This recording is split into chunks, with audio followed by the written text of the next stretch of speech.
حضرت یوسف علیہ السلام کی وفات ہوئی تو پورے مصر میں کوہرام برپا کیوں ہو گیا؟ یہی ہماری آج کی ویڈیو کا موضوع ہوگا۔ بھائیوں کی شرمندگی اور لجاجت سے متاثر ہو کر حضرت یوسف علیہ السلام کا دل بھر آیا اور فرمایا، جاؤ میں نے سب کچھ معاف کر دیا، اللہ تعالیٰ تم کو معاف فرمائے۔ اب تم لوگ میرا یہ کرتا لے جاؤ اور ابا جان کے چہرے پہ ڈال دینا، جس سے ان کی بینائی واپس لوٹ آئے گی، اور ان کو ساتھ لے کر مصر آ جاؤ۔ حضرت یوسف علیہ السلام نے اپنے والد گرامی اور اہل و عیال کو لانے کے لیے 2 سواریاں بھی بھیج دی تھیں۔ منقول ہے کہ جب حضرت یعقوب علیہ السلام نے مصر کی جانب ہجرت کی تو آپ علیہ السلام کے ساتھ کل 72 یا 73 لوگ تھے، مگر اللہ تعالیٰ نے آپ علیہ السلام کی نسل میں اتنی برکت عطا فرمائی کہ صرف 400 سال بعد ہی حضرت موسیٰ علیہ السلام کے وقت میں بنی اسرائیل مصر سے نکلے تو ان کی تعداد 6 لاکھ سے زیادہ تھی۔ حضرت یعقوب علیہ السلام مصر کے قریب پہنچے تو حضرت یوسف علیہ السلام نے 4000 لشکر اور بہت سے مصری سواروں کو ساتھ لے کر آپ کا استقبال کیا۔ سدھارے شامی جھنڈے اور قیمتی پرچم لہراتے ہوئے قطاریں باندھے مصری باشندے جلوس کے ساتھ روانہ ہوئے۔ اتنی زیادہ تعداد میں استقبال کے لیے لوگوں کو دیکھا تو حضرت یعقوب علیہ السلام نے اپنے بیٹے یہودا سے پوچھا، کیا یہ فرعون مصر کا لشکر ہے؟ تو یہودا نے عرض کیا، جی نہیں، بلکہ یہ آپ کے فرزند حضرت یوسف علیہ السلام ہیں جو اپنے سواروں اور لشکر کے ساتھ آپ کے استقبال کو حاضر ہوئے ہیں۔ حضرت یعقوب علیہ السلام اس پر متعجب ہوئے اور جبریل علیہ السلام سے فرمایا، اے اللہ کے نبی، ذرا سر اٹھا کر ملاحظہ فرمائیے، آپ علیہ السلام کے سرور و شادمانی میں شرکت کے لیے ملائکہ کا جم غفیر حاضر ہے، جو مدتوں آپ علیہ السلام کے غم میں روتے رہے ہیں۔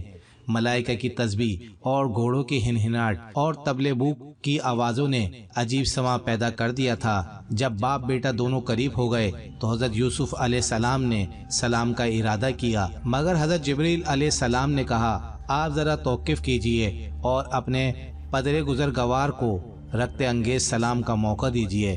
چنانچہ تاریخ میں وہ الفاظ آج بھی محفوظ ہیں کہ جن الفاظ کے ساتھ حضرت یعقوب علیہ السلام نے اپنے بیٹے کو غم جدائی کے بعد پہلی بار سلام کیا تھا تو آپ علیہ السلام نے فرمایا، اے تمام غموں کو دور کرنے والے، تم پر سلام ہو۔ حضرت یوسف علیہ السلام نے اپنے والد کو سہارا دیتے ہوئے تخت پر بٹھایا اور ان کے ارد گرد آپ کے 11 بھائی اور آپ علیہ السلام کی والدہ سب بیٹھے گئے اور سب کے سب بے وقت سجدے میں گر پڑے۔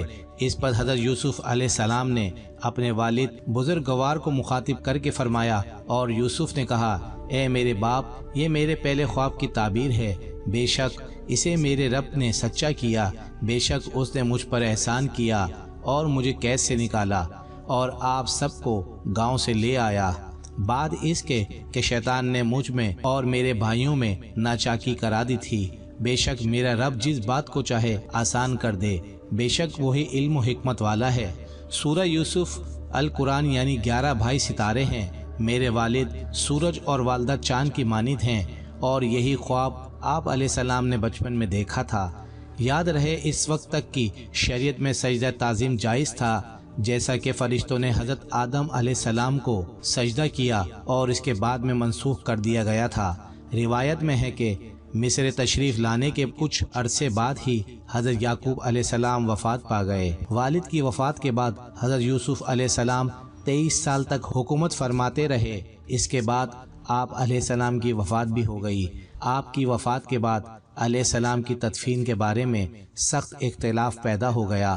ہر محلے والے حصول برکت کے لیے اپنے ہی محلے میں دفن پر اصرار کرنے لگے۔ آخر اس بات پر سب کا اتفاق ہو گیا اور آپ کو بیچ دریائے نیل دفن کیا جائے تاکہ دریا کا پانی آپ علیہ السلام کی قبر منور کو چھوتا ہوا گزرے اور تمام مصر والے آپ علیہ السلام کے فیض و برکات سے فیضیاب ہوتے رہیں۔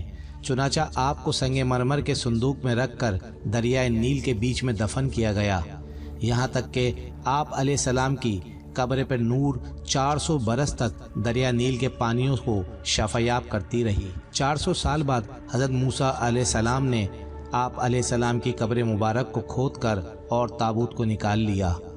آپ علیہ السلام نے حضرت یوسف علیہ السلام کے جسد اقدس کو شام کی طرف لے کر روانہ ہوئے، اور جہاں آپ علیہ السلام کے